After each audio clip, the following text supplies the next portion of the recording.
Hello students. तो आज हम लोग बात करने वाले हैं EC principle of GMP, right. European commission principle of good manufacturing practices, right. So let's try to understand what it is saying, right. So आज का जो टॉपिक है EC principle of GMP, European commission principle of good manufacturing practice ensure that medicinal products are consistently made and controlled to meet quality, safety, and efficacy standards protecting public health, right. So basically यह European principal भी basically इसी चीज़ पे focus होती है, quality, safety and efficacy पे, कि जो भी मेडिसिनल प्रोडक्ट बन रहा है, जो भी फार्मास्यूटिकल प्रोडक्ट बन रहा है वह मतलब पब्लिक हेल्थ को प्रोटेक्ट करने में हर तरीके से, हर एस्पेक्ट्स में सक्षम होगा कि नहीं, उस चीज़ को इंश्योर करना चाहती है। उसके लिए ये प्रिंसिपल बना के रखी है।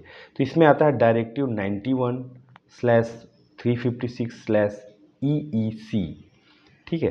तो ये इसका बेसिकली जिक्र होता है, ये है भी सिलेबस में इसी नाम से, ठीक है। तो यह एक ऐसा डायरेक्टिव है, it is a European union directive that establishes the principles and guidelines for GMP for medicinal product, right. तो ये डायरेक्टिव आपको गाइडलाइंस प्रदान करती है GMP के लिए, मेडिसिनल प्रोडक्ट्स के, ठीक है। तो उसके बारे में इसमें बहुत सारे आर्टिकल्स हैं जो कि डायरेक्टिव 91 में आता है ना। तो इसके एक एक आर्टिकल को हम इसमें एक एक मेमोराइज करने की, समझने की कोशिश करेंगे ताकि हम इसको याद रख सकें। Article number 1, establish GMP principles for human medicinal products requiring manufacturing authorization, ठीक है।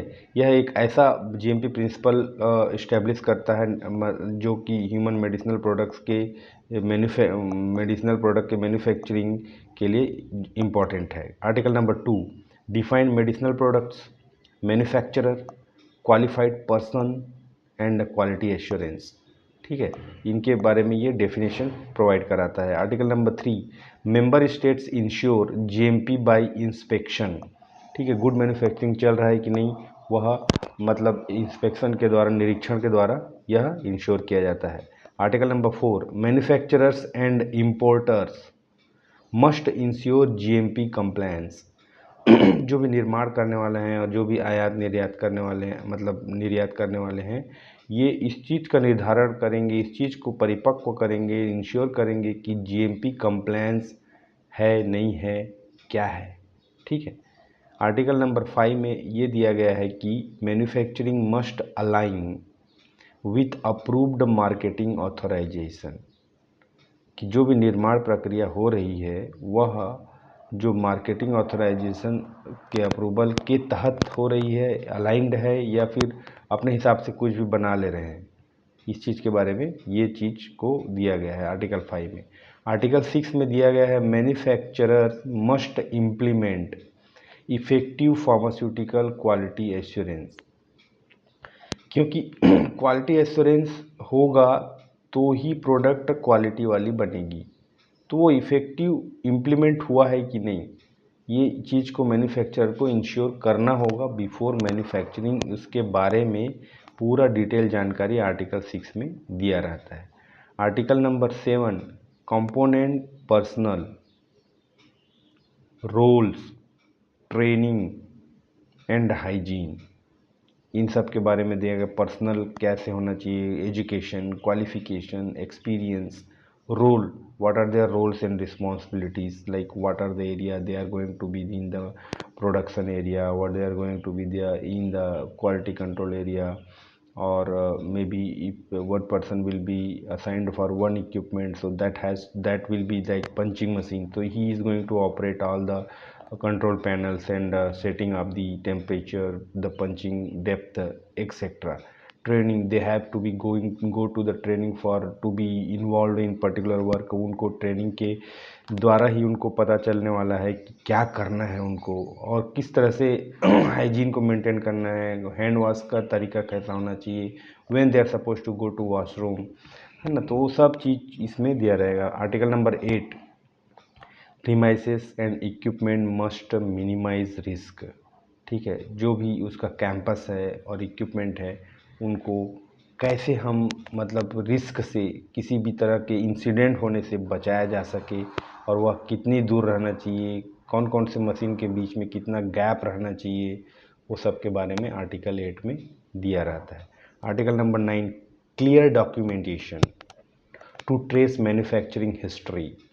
जो भी कागजात बन रहा है, डॉक्यूमेंटेशन बन रहा है, may be in the e documentation और may be the offline documentation, ये चीज़ मतलब हर दिन का रिकॉर्ड उसमें प्रॉपर तरीके से होना चाहिए, और ताकि हम मैन्युफैक्चरिंग हिस्ट्री को, जैसे कि 2015 अगस्त में 5 अगस्त को कौन सा, मतलब if you have documentation then only you can go back and see the what has happened in that particular day. So that's what it has to be there. Now what is the role, what is how you are going to be the clear documentation, वो article 9 में आपको मिलेगा। Article 10, GMP procedures, new process require validation, and once it is implemented and if you get any risk you need to go for revalidation also, तो उसके बारे में ये दिया रहेगा। आर्टिकल 11 कहता है establish independent quality control department, होना चाहिए हर मैन्युफैक्चरिंग यूनिट के पास, और they have how it is going to be, कैसा होना चाहिए, क्या क्या रिक्वायरमेंट है, उसके बारे में 11 में मिलेगा। आर्टिकल 12 कहता है रिटर्न एग्रीमेंट के बारे में, जैसे कि रिस्पॉन्सिबिलिटीज़ क्या होनी चाहिए पर्सनल्स की, इंस्पेक्शन में क्या क्या पैरामीटर में चेक करने वाले हैं, इक्विपमेंट कैलिब्रेटेड और not, infrastructure, water facility, air filter, etcetera. Article 13 suggest record complain, recall defective products.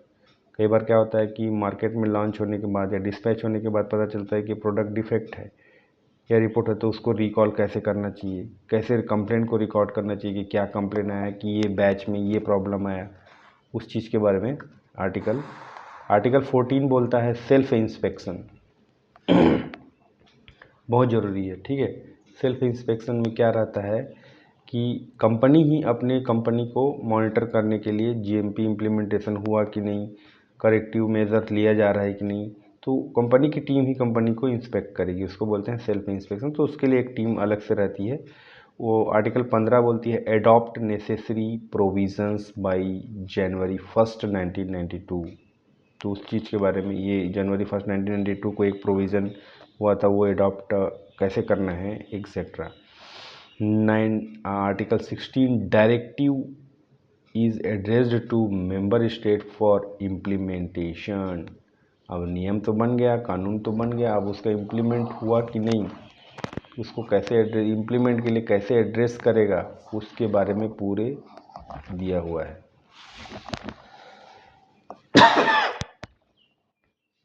तो यह है आपका EC principle of GMP, European commission principle. So this notes actually इस नाम से इस सिलेबस में दिया है, डायरेक्टिव 91/356 ट्रिपल ईसी है ना, आर्टिकल 1 to 14। तो ये आपको मतलब you can elaborate by having this in your note और इन योर माइंड। तो आंसर को आप बढ़ा के लिख सकते हैं, कम करके लिख सकते हैं, बेस्ड ऑन द मार्क्स से किस में पूछा गया है। यह नोट्स टेलीग्राम चैनल में मिल जाएगा, लिंक मैं डिस्क्रिप्शन बॉक्स में दे दूंगा। पीडीएफ फॉर्म आप डाउनलोड कर सकते हैं या आप चाहें तो अपना खुद का नोट्स बना सकते हैं, it is left to you. ठीक है, थैंक यू।